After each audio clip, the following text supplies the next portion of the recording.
Assalamualaikum warahmatullahi wabarakatuh.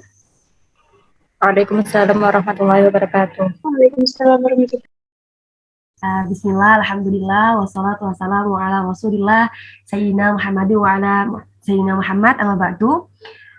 Langsung saja, sebelumnya terima kasih banget buat teman-teman yang sudah meluangkan waktunya untuk kita berdiskusi pada malam hari ini. Mungkin lebih cocoknya kita berdiskusi ya, soalnya kayaknya teman-teman di sini lebih mahir daripada saya. Jadi kita diskusi saja. Sebelumnya perkenalkan, nama saya Aprilia Tika Dewi.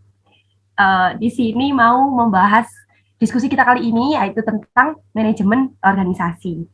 Baik, mungkin teman-teman banyak banget yang udah tahu tentang manajemen organisasi. Oke, yang pertama yakni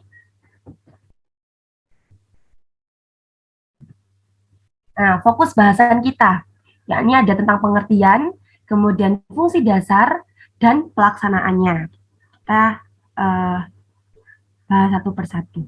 Yang pertama yakni perkenalan istilah tentang manajemen dan organisasi. Manajemen sendiri pasti teman-teman udah tahu semua. Manajemen itu tentang pengaturan, tentang pengolahan, bagaimana cara kita atau seorang individu atau kelompok melakukan sesuatu itu diatur sebagaimana rupa supaya nanti itu bisa tercapai dengan maksimal. Pokoknya seperti itu ya. Kemudian organisasi yakni wadah sekelompok orang yang mempunyai tujuan yang sama. Jadi organisasi itu selalu mempunyai visi dan misi yang nantinya akan dicapai bersama-sama dalam satu kelompok tersebut. Jadi kalau kita gabung manajemen organisasi itu berarti pengaturan atau pengolahan dari organisasi untuk bagaimana kita bisa mencapai tujuan dari organisasi tersebut. Seperti itu, teman-teman. Kemudian yang kedua yakni ada tentang fungsi dasar manajemen organisasi. Fungsi dasar manajemen organisasi di sini ada 4, yakni ada planning, kemudian organizing, actuating, dan controlling. Teman-teman pasti sudah tahu semua arti dari kata-kata ini ya. Dari planning, perencanaan, organizing, pengorganisasian atau pengaturan, kemudian actuating yakni bagaimana kita melaksanakannya, kemudian controlling yakni mengontrol atau bisa dikatakan memeriksa kembali seperti itu. Nah, ini untuk pelaksanaannya. 2 proses yang bisa dilakukan dalam pelaksanaan manajemen organisasi dan sumber daya manusia. Yang pertama calling, analisa kondisi lingkungan. Jadi dalam sebuah manajemen organisasi kita harus menganalisa supaya kita tahu nanti ke depannya itu jalannya organisasi itu mau dikemanakan. Gitu. Kemudian yang kedua ada analisis SWOT. Pasti teman-teman juga udah tahu analisis SWOT di sini. Yakni di sini ditulis tentang bagaimana kekuatan dan kelemahan. Jadi kelebihan juga kelemahan dari entah itu dari SDM-nya atau dari organisasi tersebut. Itu apa saja kekuatan, terus kelemahan, kemudian potensi apa saja yang dimiliki dari anggota-anggota organisasi tersebut. Kemudian yang terakhir ada ancaman. Ancaman di sini maksudnya apa saja yang akan menghambat jalannya organisasi. Kemudian ini penjelasan dari fungsi dasar tadi. Yang pertama yakni tentang planning, yakni perencanaan. Nah, di sini apa saja sih yang dilakukan dalam perencanaan? Ini ada pemilihan kesimpulan dasar kegiatan dan pemutusan selanjutnya apa yang harus dilakukan, kemudian kapan, bagaimana, dan oleh siapa. Jadi dalam organisasi itu kan selalu ada yang namanya program kerja. Nah, program kerja di sini itu dibahas dalam perencanaan, planning ini. Jadi apa yang akan dilakukan dalam program kerja itu apa, kemudian kapan akan dilaksanakan program kerja tersebut. Kemudian, nah ini ada pandangan umum dan desain visi misi dan program kerja. Jadi planning itu mencakup apa saja? Mencakup ini pandangan umum. Jadi latar belakang dibentuknya suatu organisasi itu apa? Atau asal usulnya organisasi tersebut itu didirikan itu untuk apa, seperti itu. Kemudian grand design, bagaimana mau dikemanakan organisasi ini, mau dibawa seperti apa, itu masuk ke grand design. Kemudian ada visi misi, setiap organisasi kan pasti punya visi misi, tujuan untuk dicapai bersama-sama kan. Kemudian program kerja. Nah, tadi program kerja itu selalu ada dalam sebuah organisasi supaya apa? Supaya nanti program kerja ini tuh biasanya itu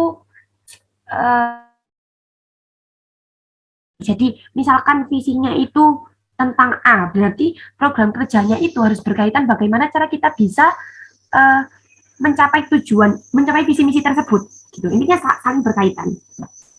Kemudian ada organisasi itu pengorganisasian, pengaturan. Jadi ini di sini proses pengelompokan orang-orang, alat-alat, tugas dan tanggung jawab atau wewenang sedemikian rupa yang utuh dalam rangka pencapaian tujuan. Jadi dari awal setelah kita merencanakan apa-apa saja yang akan dilangsungkan dalam organisasi, kemudian kita bentuk sebuah kepanitiaan atau ini struktur organisasi dan struktur kepanitiaan.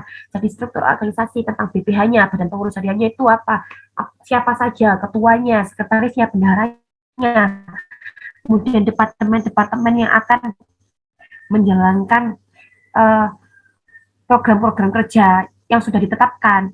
Terus kemudian ada struktur kepanitiaan. Jadi bukan hanya misalkan dari departemen A sudah merencanakan program kerja B. Jadi bukan hanya anak departemen A saja yang melaksanakan program kerja B, tapi semua dari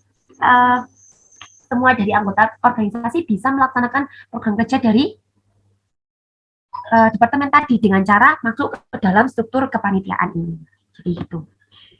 Kemudian yang ketiga ada actuating, yaitu tindakan untuk mengusahakan agar semua anggota atau orang mau melaksanakan dan berusaha untuk mencapai tujuan sesuai dengan rencana yang ditetapkan. Nah, ini jadi bukan hanya badan pengurus harian saja yang melaksanakan program kerja yang telah ditetapkan, bukan hanya dari departemen A saja yang harus melaksanakan program kerja yang ditetapkan, tapi seluruhnya. Bagaimana caranya semua sumber daya manusia dalam organisasi tersebut itu mampu dan mau untuk nimbrung, untuk berkontribusi dalam program kerja tersebut. Jadi actuating ini tuh aksinya gitu.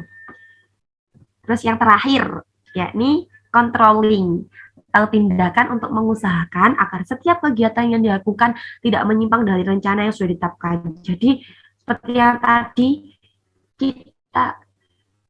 saya bilang tadi kan tentang seperti evaluasi.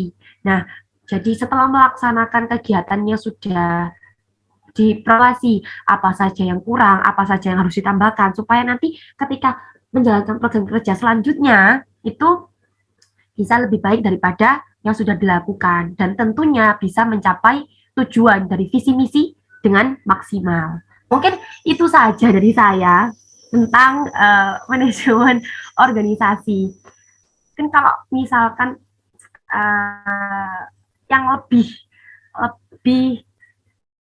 mendalam tentang manajemen organisasi bisa kita diskusikan kembali sambil ngopi-ngopi atau yang lainnya. Dari saya mohon maaf sekali apabila banyak salah kata atau penyampaian yang kurang sempurna, karena memang kesempurnaan hanya milik Allah semata. Dari saya, April, mohon maaf, undur diri. Wassalamualaikum warahmatullahi wabarakatuh. Waalaikumsalam Warahmatullahi wabarakatuh.